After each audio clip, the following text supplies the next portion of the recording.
Baju pink, Bang. Baju pink. Itu Kalau aku kalau lagi ngantuk. kalau Wulan? Kalau Wulan, berdiri yang paling nyaman menurut Wulan.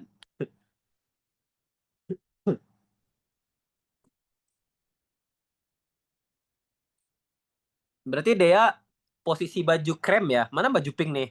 Antara toa dan kuning, Bang. Lupa Toa dan tadi kuning. apa. Kalau Dea yang pink yang paling belakang ini deh. Ya, yang sepatu hitam. Sepatu coklat. Nah, kenapa sepatu coklat ini adalah posisi paling nyamannya Dea? Gak tahu itu kayak orang malas. Nah, dia itu kayak orang malas, Bang. Berarti itu cocok. Nah, nice. Itu adalah konsep berpikirnya kayak gitu ya. Nah, di sini sekarang kita mulai berpikirnya itu dengan teknik yang berbeda. Dea tuh sadar nih sebagai orang malas. Nah, sekarang kalau Dea Abang minta sebagai pengisi materi. Dea mau berdiri sebagai posisi ini. Yang kita maunya, Bang. Yang Iya. biru. Yang pegang kertas itu. Toa. Iya. Nah, ini memang ya, ini bukan malas doang. Tapi posisi yang baju krem ini yang paling belakang, itu Abang pernah lihat adik kandung Abang sendiri kayak gitu. Ini posisi orang pemalu, takut, cemas. Jadi kayak tiba-tiba adik Abang tuh pas jalan kayak, kok jalannya jadi gitu kak. Nggak gitu loh jalannya kayak, kenapa tiba-tiba deh gini ya? Karena waktu itu kan pesantren Abang asrama putra, dia putri ini kelasnya harus lewat atas. Tiba-tiba dia gitu jalannya kayak, kok pundaknya lebih tinggi dari lehernya kak. Wah ini adekku. Ternyata setelah menemukan jawabannya ternyata itu. Kita nggak sadar ketika kita lagi di fase malu, malas, badan letih lunglai itu terlihat gitu sama postur orang, dan orang nggak akan nyaman ngelihat itu gitu. Orang malah kayak makin menjadi nih, makin bisa ditindas. Nah makanya faktor bullying itu paling banyak tuh kayak gini gitu. Nah beda halnya dengan posisi baju kuning. Baju kuning itu dia ngeliat audiensnya kayak, oh aku nggak tenang nih, ini terlalu formal gitu, pakaian aku santai, aku mau ngasih materi dengan bawaan santai gitu. Ya cari posisi santainya itu gimana gitu. Ini kita memposisikan diri bukan sebagai audiens ya, tapi kita yang bakal berbicara gitu. Nah, terus yang megang toa, berdiri tegap lurus gitu. Ya, dia narator untuk menggunakan toa gitu, suaranya harus vokal gitu. Kalau narator pakai toa banyak gerak, habis suaranya cepat gitu. Cobalah lihat para orasi-orasi yang kita satukan Indonesia. Nah, kayak gitu kan.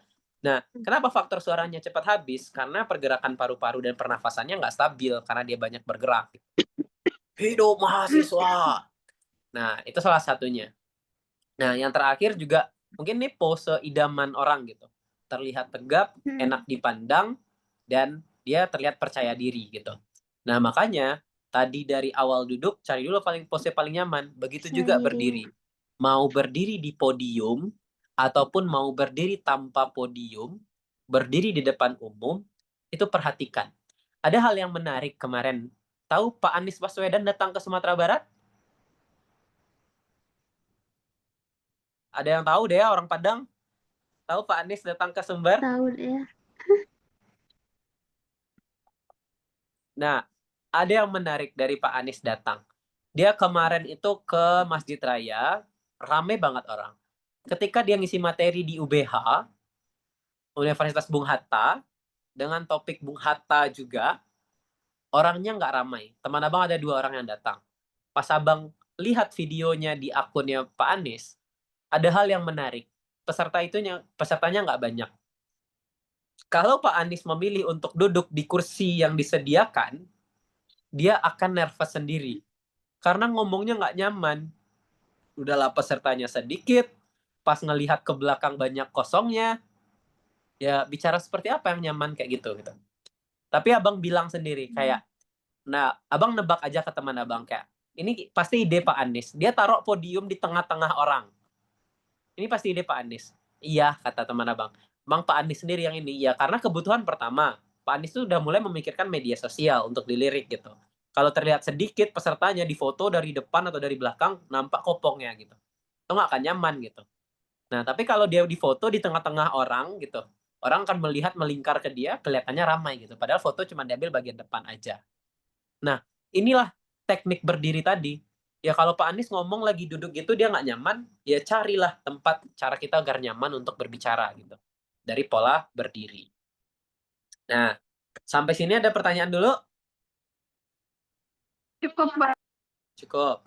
Terus ada terakhir lesehan. Nah, ini lesehan PW-PW ibu-ibu dan laki-laki kira-kira nyamannya duduk seperti apa? Mulai dari Sarah. Kak Rahma nyamannya duduk seperti apa, Kak, kalau lagi ngomong? Sekarang aku duduk yang nenek-nenek itu, Bang. Oh, oke. Kalau Dea, kalau lagi ngomong, jadi pembicara konteksnya, Dea nyamannya duduk seperti apa? Kayak yang di tengah, Bang. Yang di tengah. Kalau Wulan, nyamannya seperti apa? Yang di pinggir, Bang, biar lengkap tiga-tiga ya. Yang mana? Yang hijau, baju hijau yang di tengah, Bang. Yang di tengah. Nah, kita lihat forumnya. Kalau normal dalam kajian trainer public speaking, kita tuh diminta duduk seperti si nenek. Alasannya apa? Ada alasannya loh. Kalau duduk seperti di tengah, di samping, kita sama tinggi dengan orang. Tapi kalau seperti nenek, kaki kita dudukin, kita lebih tinggi dari orang. Nah, di sanalah rasa nervous itu terpacu. Ketika kita lihat orang lebih tinggi, kita merasa jadi lebih dihargai gitu. Nah, itu secara psikologisnya udah terbiasa terbentuk kayak gitu gitu. Tapi kalau udah dibuka, ya udah turun aja. Nah, dulu abang kita kan sering tuh kalau mahasiswa para aktivis, para yang suka rapat-rapat tidak jelasnya itu gitu. Abang kan juga bagian itu sampai sekarang kan. Nah, kan duduknya lesehan. Terus kita diminta untuk jadi MC, moderator, atau kita diminta jadi pemateri, atau dalam diskusi kita mau ngomong gitu. Abang suka membiasakan diri ganti posisi duduk kayak nenek. Biar merasa nervous tadi hapus gitu. Aku lebih pede, aku lebih tinggi dari kalian. Sekarang itu yang ngomong aku gitu. Walaupun sebenarnya tubuh kita nggak setinggi itu gitu. Tapi at least kita bisa melihatkan rasa percaya diri dengan posisi duduk gitu. Kalau duduk di tengah, salahkah? Tidak. Laki-laki memang diminta untuk duduk kayak gitu. Apalagi di Minang, diminta untuk baselo. Nah, tapi baselo pun ada attitude-nya. Kalau dari posisi duduk, baselo tangannya udah ditaruh di kaki, pasti badannya akan bungkuk gitu. Beda halnya kalau pernah lihat orang zikir duduk baselo tapi tangannya di lututnya gitu. Dia akan terlihat lebih tegak gitu. Nah, itu juga adalah faktor dan kondisi kita berbicara. Nah, tipsnya secara umum untuk memacu nervous ini, tarik nafas dulu yang dalam, tahan, hembuskan perlahan, cari posisi ternyaman, tarik nafas dan mulai bicara. Narik nafas aja walaupun cuma 3 detik itu seberharga itu gitu. Walaupun misalkan nanti ada yang tes apa wawancara, sidang ataupun nanti ada yang ikut kegiatan duta-dutaan gitu. Oh, silahkan, bagaimana pendapat Anda tentang permasalahan ini gitu. Ya cara kita jawab, tenang, tarik nafas dulu. Terima kasih atas pertanyaannya. Nah, jadi kita bawaannya terlihat tenangnya gitu. Bukan kayak mata kita lari kemana. Terima kasih atas pertanyaannya. Menurut saya, bla bla bla. Makanya banyak filler wordnya di sana. Bakal banyak karena kita hatinya belum tenang kayak gitu.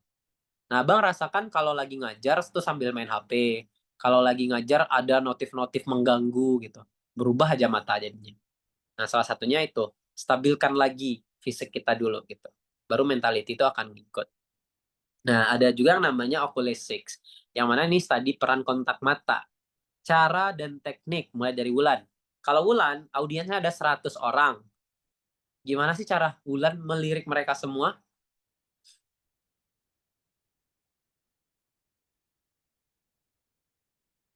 Apa, Gimana? Bang? Maaf, Bang. Boleh. Kalau kita lagi audiens kita banyak nih 100, ruangannya luas, terus ada audiensnya lengkap. Gimana sih cara kita biar melirik mereka semua? Dan kontak mata ini buat kita percaya diri. Pertama itu dengan mana ya? Gimana cara ngomongnya, Bang? Kan luas gitu kan. Terus palingan kita nengok ke arah kanan dulu, arah kiri dulu, atau arah kanan, tengah, kiri gitu kayak Semua mana? sisi ya, terata Iya, gitu. semua sisi. Heeh. Nah, kalau Rahma sama berarti sama Wulan? Lengok kanan, lengok kiri. Iya, Kalau benar. Dea? Sama juga? Sama Bang, karena 100 itu kan banyak. Jadi kita nggak mungkin ngelihatnya tuh satu-satu semuanya. Jadi kita lihat ke sudut kiri, kanan, depan. Karena kalau Ah, udah ke itu kan kita kayak orang tuh ngelihat kita tuh udah mandang mereka semua jadinya gitu Bang. Nah, nice ya, betul. Dari segi teorinya itu udah masuk gitu.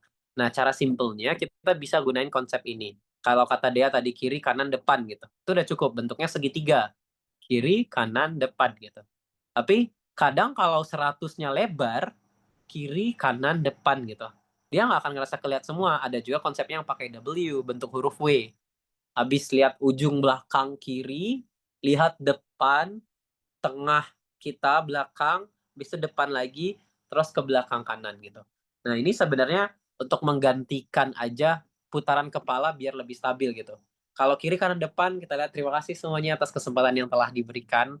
Set, ke tengah, itu masih kurang. Karena audiensnya baru bentuk segitiga gitu. Sedangkan yang pojok kanan dan pojok kiri belum dapat. Nah, kalau udah pakai konsep W, kita lihat ke belakang, terima kasih semuanya atas kesempatan. Kita sambil turun kepalanya ke bawah, lihat lagi, habis itu naik lagi ke atas, ke bawah lagi. Oke. Nah, itu lebih kerasa gitu dari pandangan audiensnya. Apalagi kalau sempat kita dapetin matanya masing-masing. Itu konsep dari eye contact. Nah, terus ada prosemik. Prosemik ini dia menggunakan ruang fisik untuk penyampaian pesan dari jarak dan postur tubuh, reaksi yang tidak disengaja terhadap fluktuasi atau pergeseran sensoriknya. Nah, seperti apa itu? Dalam ruangan kita juga bisa harus tahu gitu. Kayak ngomong di Zoom, suara efektifnya gimana sih kalau banyak noise gitu, nyaman nggak orang dengar gitu. Kalau kita lagi ngomong di podium, akan masuk nggak materi yang kita sampaikan dalam podium ini gitu. Nah, sama ceritanya dengan Pak Anies tadi. Pak Anies tadi itu dia pintar banget mencari posisi yang paling pas agar suaranya paling didengarkan dengan baik. Nah, itu disebut dengan prosemic. Nah, dalam stage itu ada stage right, stage left, down stage, center stage, sama up stage. Nanti coba, apa rencananya mau bikin video buat public speaking yang bahas umum secara konseptual dan praktisinya. Nah, kayak inilah gambaran dalam stage gitu. Makanya kalau Bang saranin ada namanya Vin dari Australia itu oke banget. Ada yang dari Amerika untuk materi public speakingnya itu best banget gitu. Nah, mereka sering pakai stage-nya itu yang seluas-luas ini gitu. Bahkan ada stand up komedi, Abang lupa namanya, kalau lewat ke FYP kalian, walaupun bicaranya jorok pakai bahasa Inggris, tapi audiensnya sebanyak itu gitu. Cara dia meng-highlight semuanya, cara dia membuat semuanya bisa terfokus ke satu titik. Nah, itu tergantung dari cara penggunaan stake left, down stake, center stake, right stake, dan up stake. Apa aja sih fungsinya? Center stake itu menggambarkan kita lagi di posisi orang menghargai kita gitu. Aku di center nih gitu, lihat aku semuanya gitu. Downstake itu kita mendekatkan posisi kita dengan audiens, merasa menjadikan audiens itu kalau nggak sehangat itu dengan kita, terpressure itu dengan kita gitu. Live stake itu fokus terhadap kiri kalau ada podium di sana, right stake itu fokus terhadap audiens kanan gitu. Nah, ini adalah fungsional di mana kita harus tahu ini gitu. Kalau audiensnya 100, kita ngomong gimana ya semuanya biar ngerasa dihargai. Pilihannya cuma dua, center stake dan down stake. Nah, terus ada chronemics. Chronemics ini tentang penggunaan waktu dalam komunikasi nonverbal. Jadi untuk paham tentang waktu itu juga penting. Nih kayak sekarang sisa 4 menit lagi nih, kayaknya kita harus cepat selesaiin deh sebelum jam 9 gitu. Nah, itu salah satunya. Ada paralinguistik yang mana tentang variasi nada, kecepatan volume, intonasi bicara menyampaikan maknanya. Nah, terus jangan lupa penampilan is number one kalau dalam komunikasi. Terutama yang kalian sekarang berada di ranah Minangkabau. Nah, itu tuntutannya besar kalau menurut abang pribadi. Your looking is number one for all of your audience. Gimana kamu terlihat itu adalah satu hal yang pertama kali dinilai. Posisi duduk, posisi berdiri, pakaian yang digunakan, nonverbalnya, itu dilirik banget. Nah, makanya itu harus diperhatikan. Gimana caranya kita agar lebih diperhatikan, untuk tahu kita akan lebih pede atau enggak, apa yang harus kita lakukan? Pakai konsep ATM. Apa kepanjangan dari ATM? Amati, tiru, modifikasi.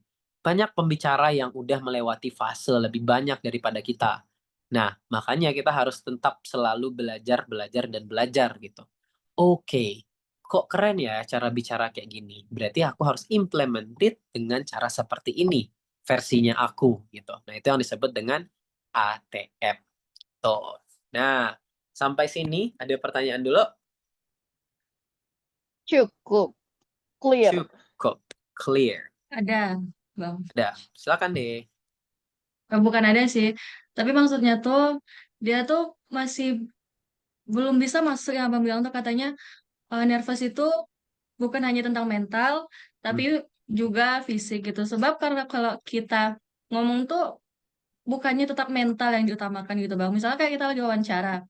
Tadi kan dia bilang kayak tarik nafas dulu biar tenang. Sedangkan kalau bagi sisi HR, kalau kita terlalu banyak diam, kan kita bisa diam dulu kan Bang, kalau Yap. misalnya dari segi psikis gitu. Tapi bukannya di sisi HR itu tuh bentuk kita tidak siap gitu Bang. Nah, nice. Ini kontekstualnya dalam wawancara. Kalau menurut Abang, ini relate dengan it's not about mental, tapi ini physical. Kenapa? Anggap dia lagi wawancara, tapi dia nggak mempersiapkan physical dia. Physical tadi ada beberapa tahapan. Dari mata aja, dari mimik wajah, dari posisi duduk sampai berdiri itu udah dilihat dalam bentuk physical gitu. Nah, tadi salah satunya kan Abang nyontohin sama adik Abang gitu. Kalau dia grogi, kita nggak sadar loh kalau kita grogi, duduk kita tuh gini. Kita tuh ngerasa ini tegap gitu, tapi sebenarnya kayak kok ini pundaknya lebih tinggi dari lehernya gitu. Nah, ini rasa nervous yang dihilangkan pertama itu. Bahkan dulu Abang ada mata kuliah namanya itu komunikasi bisnis.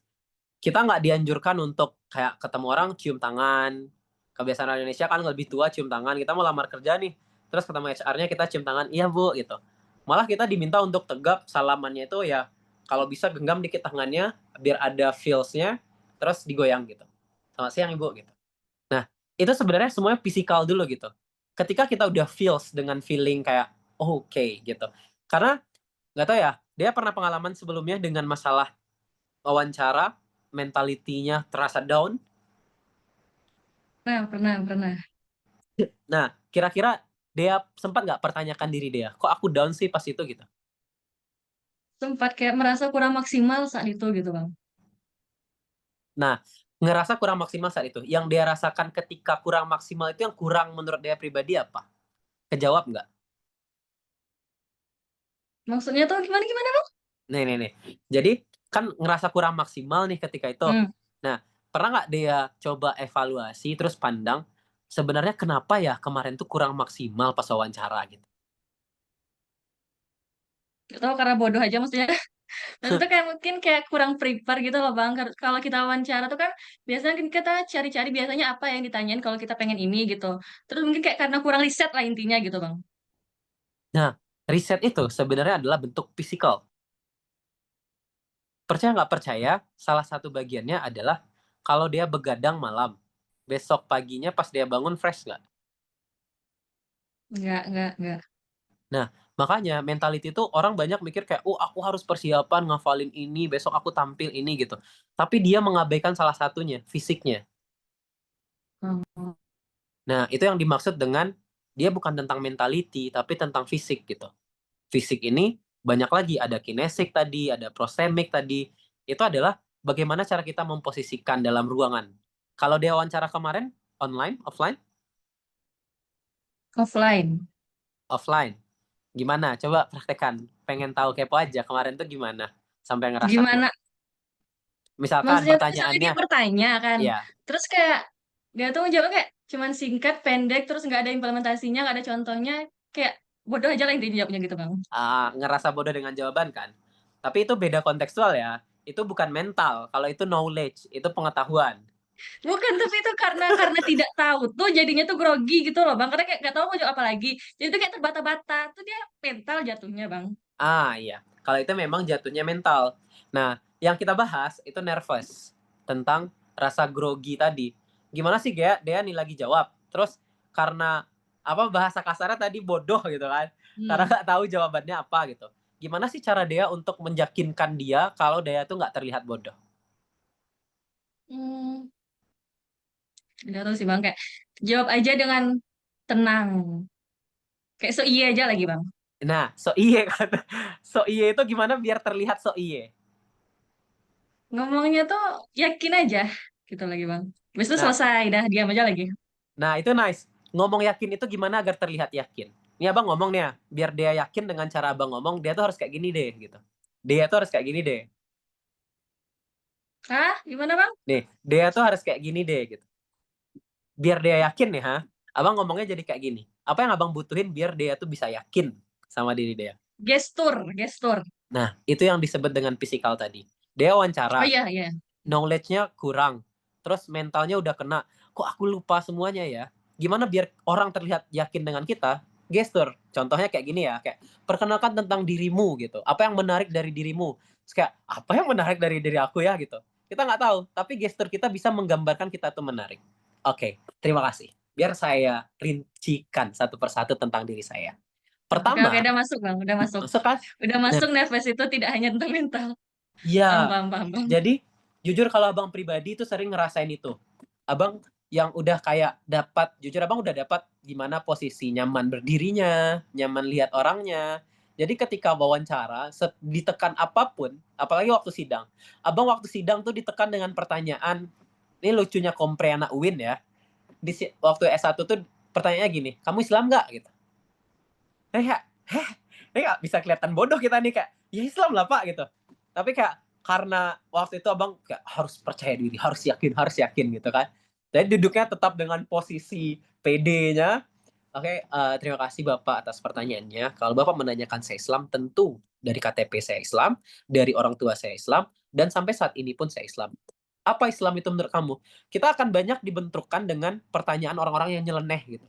Kalau HR-nya oke, posisi duduknya kayak orang profesional, jujur abang lebih nyaman wawancara dengan orang kayak gitu. Tapi kalau orang wawancaranya nyeleneh, kayak kita persiapan udah sesiap-siap ini, ha. Terus dia duduk santai gitu kayak, kamu Islam nggak? Ya, tolonglah gitu, kayak bukan nota lapau ini gitu. Ini tuh sidang loh gitu. Nah, itu yang lebih bikin nervous, lebih berbeda gitu. Tapi ketika itu yang abang rasakan nyamannya, karena abang ngelihat, oh daya lirik. Nanti coba aja, boleh sosial eksperimen, temuin orang random, cari orang random untuk bercerita, tanyain habis itu gimana POV mereka tentang cara bicara kita. Nah, itu adalah hal-hal yang kadang nggak kita notice gitu, tapi orang nge-notice. Kayak kebiasaan, kita lagi ngomong, oke terima kasih guys. Terus ada biasa cowok cewek jilbabnya turun, terus ditiupnya. Dia nggak sadar gitu. Tapi itu di alam bawah sadarnya. Nah, itu yang disebut fisikal mempengaruhi tadi itu. Nah, salah satunya kayak tadi. Gestur ini itu menunjukkan kita yakin. Kalau dari gestur kita udah nggak yakin, ya bicara kita pun nggak yakin. Makanya pas abang bilang tadi kayak mata misalkan, masuk notif HP nih kan, kayak terus kebaca pula sekilas, ya udah blank gitu. Nah, sama dengan konsep ini. Jadi yang disampaikan sama Vin tadi itu baru satu topik. Dia bilang kalau tadi itu ini bukan tentang mental aja gitu. Kamu boleh siapin mental, belajar yang banyak, ini itu gitu. Tapi kamu nggak sadar, tubuh ini hidup gitu. Kadang kita maksain untuk begadang, besoknya kita tampil pagi. Kita harus fit juga paginya gitu. Nah, kadang kalau kita ngeblank, ya caranya biar orang lebih yakin apa? Gestur tubuh gitu. Kalau nanti ya Bang kirim link ininya, IG-nya kalau kalian mau lihat. Real cara dia itu full ekspresif bergerak gitu. Itu yang Abang senang dari cara dia berbicara gitu. Poin-poinnya jelas. Nah, dia bukan cuman bilang itu. Dia juga bilang ini. Ketika saya nervous, I am focused on me. When I'm in service, I am focused on that. Kalau kita lagi nervous, yang kita pikirin apa sih? Kalau dia lagi nervous, atau Wulan atau Sarah lagi nervous, apa yang biasanya ngeblank itu langsung kalian pikirkan? Kosong aja, Bang. Apa? Kosong kayak gitu. Kosong. Apa sih? Oke. Terus apa lagi? Nggak ada ingat apa-apa, Bang. Lupa blank dan tiba-tiba kan? Tapi Iya, kebanyakan iya. orang sama kayak Vin. Vin ini udah bagi abang best kalau untuk acuan sebagai public speaker ya. Dia bilang ini, ketika aku nervous, aku tuh fokus pada diri aku gitu. Pas kita blank, yang kita salahin siapa? Diri kita lagi gitu kayak, oke terima kasih atas kesempatannya, terus blank kayak, gitu. Kayak, ini salah aku gitu, kok aku kayak gini gitu. Padahal ternyata nggak sesimpel itu. Kita itu yang tujuan kita berbicara, ketika kita nervous itu kita untuk service. Kita tuh fokusnya sebenarnya bukan ke diri kita, tapi ke mereka gitu. Jadi ada hal menarik yang bisa kita lihat dari mereka. Makanya kalau tadi Dea sama Wulan sama Sarah perhatiin, ketika misalkan Dea membahas tentang nervous, yang paling banyak abang lempar itu apa? Mempertanyakan Dea. Biar apa? Biar abang gak nervous gitu. Kalau Dea lagi ke triggernya untuk bertanya, Wulan lagi trigger sama Sarah untuk bertanya, pasti kalian akan fokus ke orangnya terus gitu. Contohnya dalam debat. Dalam debat apa sih yang kita pikirkan? Gimana caranya kita menang dan dia kalah gitu. Pertanyaan ini kita ajukan, dia nggak bisa jawab gitu. Itu kita fokus banget gitu. Kok kita nggak bisa ngeblank pas ketika itu gitu? Oh, kita selalu ngelihat celah-celah untuk ngejatuhin orangnya gitu. Gitu juga public speaking. Ketika tiba-tiba kita jadi pembicara, ada orang nanya, gimana sih Kak cara kita ngilangin nervous gitu? Yang kita lihat itu bukan diri kita, tapi diri orangnya. Kamu bicaranya percaya diri nggak? Nah, kayak gitu. Jadi di Fin itu ada 3 poin. Yang pertama tadi, ini bukan tentang mental aja, tapi ini fisikal. Terus juga nervous itu tentang kita mengganti fokus kita gitu. Ketika fokus kita keganti, berubahlah rasa nervous kita tadi gitu. Banyak kita itu fokus pada diri kita, bukan pada gimana cara kita menservis audien kita gitu. Nah, makanya tadi ada yang masalah bahas intonasi, posisi tempat gitu. Ini aku berdiri di sini, aku nyaman nggak, audiensnya nyaman nggak gitu. Itu adalah salah satu bagiannya. Nah, kalau bahasa Inggrisnya, nervous shrink when you shift the focus. Nervous ini akan tersaring ketika kamu udah mengganti fokusmu gitu. Pernah lihat Rocky Gerung kalau lagi ada orang bertanya, terus Rocky Gerung tuh ada loh nervousnya kalau kalian perhatikan gitu. Tapi dia terlihatnya percaya diri terus menjawab. Gimana cara dia ngejawab kalau orang tiba-tiba bertanya kritis? Ganti fokusnya. Pasti Rocky Gerung tuh ketika, Bapak bilang seperti ini. Nah, dia ganti fokusnya gimana? Yang fokus dia mikirin, apa ya yang harus saya jawab gitu. Pasti fokusnya diganti dengan tanya, atau dengan caranya kayak menarik pertanyaannya.